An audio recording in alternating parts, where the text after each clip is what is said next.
wrong there, Lovecraft? Yes. Oh, hello. I didn't see you there. Merry Christmas Eve to you. My name is Scott R. Jones. I'm the editor for Martian Migraine Press, a small boutique operation out of Victoria, BC, Canada, and very happy to be sharing this Christmas Eve with you all.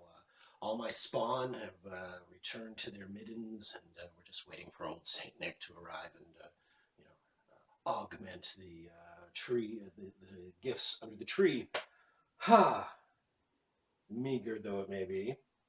Oh well, that's publishing for you. I was just reading actually from our 2016 anthology project. We put out one anthology a year, and 2016's was Cthulhu Sattva, Tales of the Black Gnosis. And the authors that I worked with for this book really hit it out of the park. Very proud to have produced this with a wonderful cover illustration by Alex Branwin. Wonderful painting there on the front and the back. Close-up look at that. Gorgeous. I'll give you links later for your own eventual purchasing of this fine tome. But you may have watched a few nights ago when I produced a live reading of H.P. Lovecraft's seasonal favorite, The Festival. And then I realized, Scott, you nincompoop, you forgot that there was a seasonal story in your own anthology from last year. It's by Don Raymond, and it's entitled We Three Kings. Well, gosh, what kings could he be thinking of? Let's find out, shall we? We Three Kings by Don Raymond. The stars were right.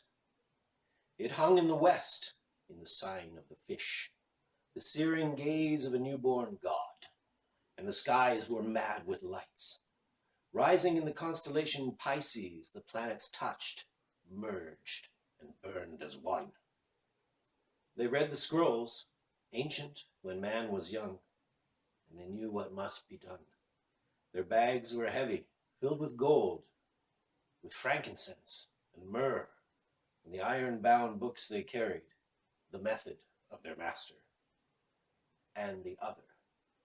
It was their final rite. When all the trials were past, they would climb the 137 steps to the room with no windows, there to read the book of the mad Arab. Not all who made that journey returned, and not all who returned were the same. But they had.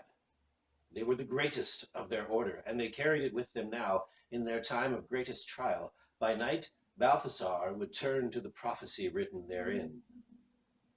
I shall see him, but not now. I shall behold him, but not nigh. There shall come a star out of Jacob, and a scepter shall rise out of Israel. Melchior would answer, reading from their own holy book. If two lines are drawn which intersect a third in such a way that the sum of the inner angles on one side is less than the two right angles, then the two lines inevitably must intersect each other on that side if extended far enough. We contradict by construction.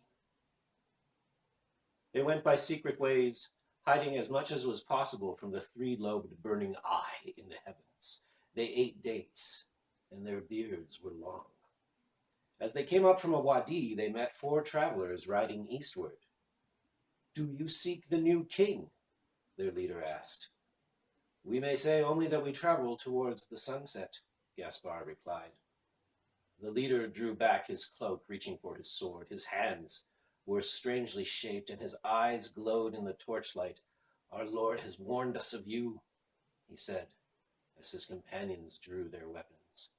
But Balthasar drew a sign, which hung in the air to freeze them in their tracks. The Magi spurred their mounts forward, leaning low in the saddle, and like silk their blades came forth. There was a brief movement, and the Magi passed through to cries of Yah, Yah, from the things that fell behind them, ichor upon the rocks. they turned again to the west. For 3 days they traveled across the waste, keeping Iram to their south. They came upon shepherds abiding in the field, keeping watch over their flocks, though these now fled east, looking back no more. Their hearts were sore afraid, they said. They fled some terrible thing, though they had no name for it. They told the Magi of an old prophecy. After summer, the winter, and then summer comes no more. From dark seas they shall come crawling. From the wombs of the mothers they shall come crawling. And they spoke no more, but turned their faces toward the dawn. The three travelers watched the lights in the sky, great discs all of shifting colors that rose and darted across the leering moon.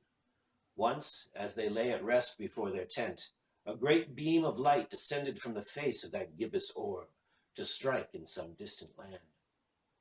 Balthasar muttered from the book of the mad Arab, "A door was opened in heaven, and the first voice which I heard was as it were of a trumpet talking with me, which said, 'Come up hither, and I will show thee things.' Yog Sothoth is the key to the gate, whereby the spheres meet." Gaspar moaned in his sleep.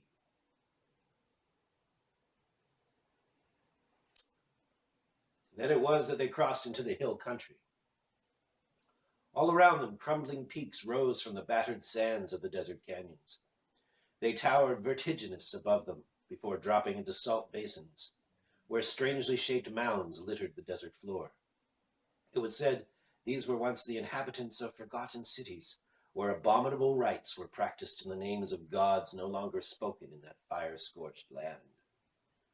Water, too, lay below them, but it was dead before ever man had come into this place, though the flies in their teeming trillions gave it a screaming, buzzing voice. From the canyon's depths, a great roar echoed, and there was a rushing of distant wings. They moved quickly from there. The next night they stood on the crest of a high place, and the lights of a city burned before them. The mad star which had followed them all of their travels lay upon their right. As they watched, a meteor grew bright in the sky, flared, burned through the dark, and was gone. "The star is a warning," Balthasar said. His companions looked strangely at him, but said nothing. They roused their mounts and entered the city. Torches burned in every room of the palace, though the hour was midnight. They spoke briefly with the guards, were brought before Herod, who was king in that land.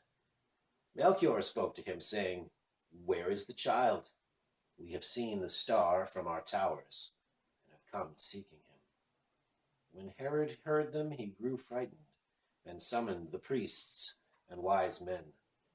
"What child is this?" he asked. "In Bethlehem you shall find him," the high priest said. He turned to the Magi. "But it is not a thing to be done lightly. What manner of men are you to seek him out?" "We have come from the east," Melchior said. "We have studied the geometries of Archimedes and watched the sky." "We are men of knowledge also," the priest replied. "But the thing that comes, it is from beyond the spaces we know." Balthasar moved to a window where Pisces hung doleful in the sky. "Behold, the sign of Israel. What are your names for those planets?" "The first is Jove, whom the Israelites call El." Balthasar nodded. "And the second?" "Saturnus, his father, a Titan." Melchior spoke. "Our master learned the prophecy when he was in Egypt. And I looked, and behold, there was a great star, which was a crown, and a man bearing a pitcher of water, whose name was I am he that liveth, and was dead. And behold, I am alive for evermore. And his habitation is even one with your guarded threshold." Not all our master wrote was kept in their libraries. He fled into the east, where he learned the secrets of Mithra. We are his priests, and we have waited for this day. To stop them, this must not be, Gaspar said. Herod nodded, grasped their arms. "Take my soldiers." Gaspar shook his head. They cannot help us. Guard your city. The worst is yet to come. They found the babe wrapped in swaddling clothes, lying in a manger. They drew wide the door, and Gaspar turned away, for the stench was nearly intolerable. The animals bleated in terror, trembling away from the thing. There was an altar stone, and blood shone in the torchlight through the flies that gathered there. Melchior, moved within, beheld the scene, the mother cradling the abomination in her arms, the inheritor of inbred generations among the hill folk of Jerusalem. She hissed and clutched the infant tighter to her, gurgling her madness and hate at him. "You are too late," the man said, moving from the shadows. He was gigantic, skin dark with the blood and forgotten heresies of antique Nubia.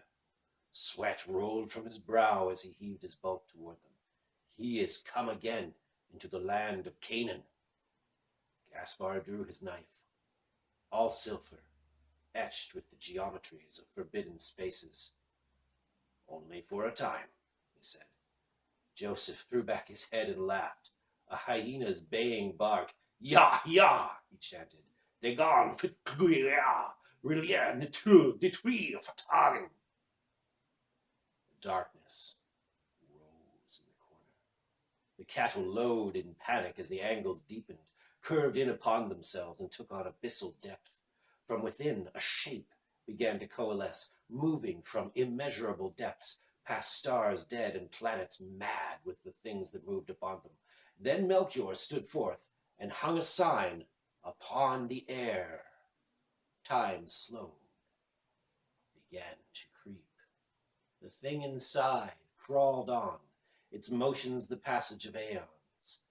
Melchior raised his arm once more and moved upon the sign. Within each of its 7 lines he drew 2 smaller lines, and then 2 more. Within them he murmured under his breath, S is equal to R times theta. Let the absolute value of S minus delta be, and the angles across which the gibbering thing moved began to grow smaller. From some distant place there was a wail of horror halted. Soon the light began to pool once more in normal space. Then it was that Balthasar drove his knife into Melchior's back. Melchior fell with a sighing cough, blood trickling from the corners of his mouth, his eyes staring finally at the man who stood above him, wild of beard, grimacing with madness. "Ya," Balthasar said, "I have seen the gate, and what moves through it." Gaspar turned to him, his blade tracing a deadly arc, but Joseph grappled him from behind, and there was no negating the strength of those arms. Gaspar was lifted on high. He braced his hands against Joseph's arm. As it moved toward his neck, there was a crack, as of dried twigs under wet leaves, and Joseph dropped him limp to the stable floor. Balthasar knelt before the child. Reaching into the bag, he pulled forth the great iron-bound book and offered it to the babe. The child smiled, traced one finger along the cover. His eyes were like a goat's. "Ya," he gurgled, and Balthasar rose. "Herod will send his men. We must leave this place," he said to Mary. "We will go into Egypt, to the land of my people," Joseph said, "to the Sea of Reeds. There are those there who can teach him." A light filled the stable, and Balthasar looked outside. A congregation of shimmering discs hovered in the air before the tent. As he looked upon the sky, the bull that was Taurus reared and pawed at the blackness. Roaring, it plunged its horns into the side of Mithra. The dark of night peeled away, revealing the shapes that lurked behind space, until they were obscured by a blossoming cloud that flowed from that terrible wound. The vapors billowed downward, covering the star that had shown the way to that place. As Balthasar watched, Mithra began to sink below the horizon. We Three Kings, by author Don Raymond. It's actually the first story in Cthulhu Sattva, Tales of the Black Gnosis, from Martian Migraine Press exclusively. I hope you all enjoyed that, and I hope you're having a fantastic Christmas Eve. We certainly are here at Martian Migraine Press HQ. We're a little bit into our cups, but it's Christmas. We're on holidays, as are we all. Merry Christmas. If you're interested in purchasing Cthulhu Sattva for yourself or for some weirdo in your life, I encourage you to go to www.martianmigrainepress.com. There will be links below. And of course, if you're watching this, you're likely watching it on Facebook. So you're likely watching it on the Martian Migraine Press Facebook page. If so, do give us a like, join up, and you'll get all kinds of updates through the new year. 2017 is going to be quite something for our little press, and we hope you'll join us for some of the excitement. Merry Christmas again. Peace on earth and goodwill to all entities, men, women, what have you. I'm Scott Jones. Good night.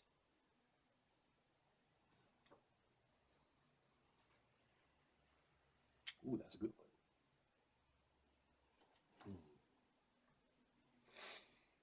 one.